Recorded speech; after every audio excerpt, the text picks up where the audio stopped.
Hey everybody, it's Alex Miller at Capnion here. I read yesterday some articles that seemed like there was a little bit of hope in the Hollywood labor negotiations and some progress around contentious AI issues in particular. It seemed like that hope has vanished today, but I'll keep it alive by pointing out a couple things I liked, and to some degree, it doesn't seem to me like these are things one side should have to negotiate for. It seems to me like this is really how the world has to be. So, two notable things.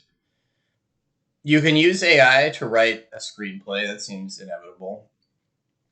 It has to be credited to a person at the end. And you need to provide some kind of label on the bottle, so to speak, telling people that you used AI. So why are these things necessary?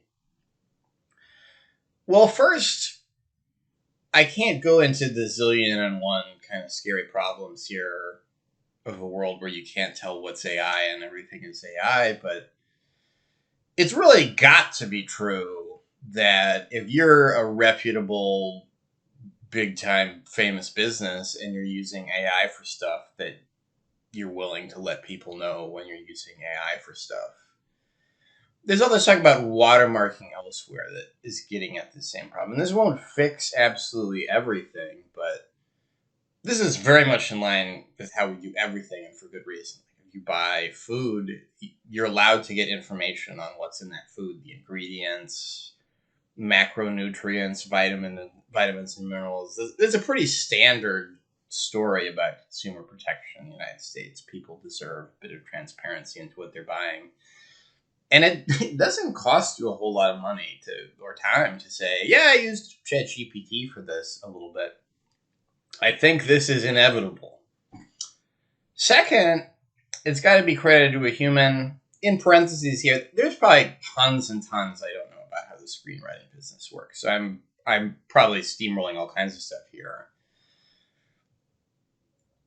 AI is coming into a human world and a human economy. I think it's understated, especially legal liability centric concerns. And then also just it becomes important in human organizations that people need to be blamed and praised at some point. And all of this boils down to it can never really be true if you're using AI to write your screenplays that it's just the CEO of the studio says, hey, AI, I need a screenplay, and the screenplay is bad. And then the CEO is like, I blame the AI. It's not my fault. I fired all the screenwriters, and I got this AI now, and that it's the AI's fault. That's never going to work. Inevitably, somebody is talking to ChatGPT trying to write a screenplay. ChatGPT is pretty amazing big chunks of the time, but as I endlessly point out in these videos, in business it's pretty important. Well, what about when it's not amazing? So there's got to be a person there to do quality control, and it's kind of ugly, and it's almost from anthropology more than business, but it's never going to work any other way that person is also the person that's responsible if some trash gets downstream.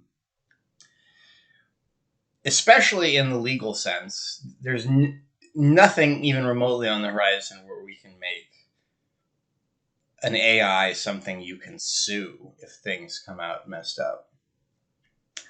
This is inevitable as well. So I sadly didn't maintain the momentum I seemed to read in these articles. I didn't get a lot of great information about who's fighting about this, but it sounded very sane to me in a conversation that hasn't always sounded very sane. And they've at least figured out two things that I certainly agree this is going to be forced on you in the end anyway. There's not any short to medium term way the world can work but this one. If you came this far, please click some buttons to let me know you liked the video, and enjoy your weekend.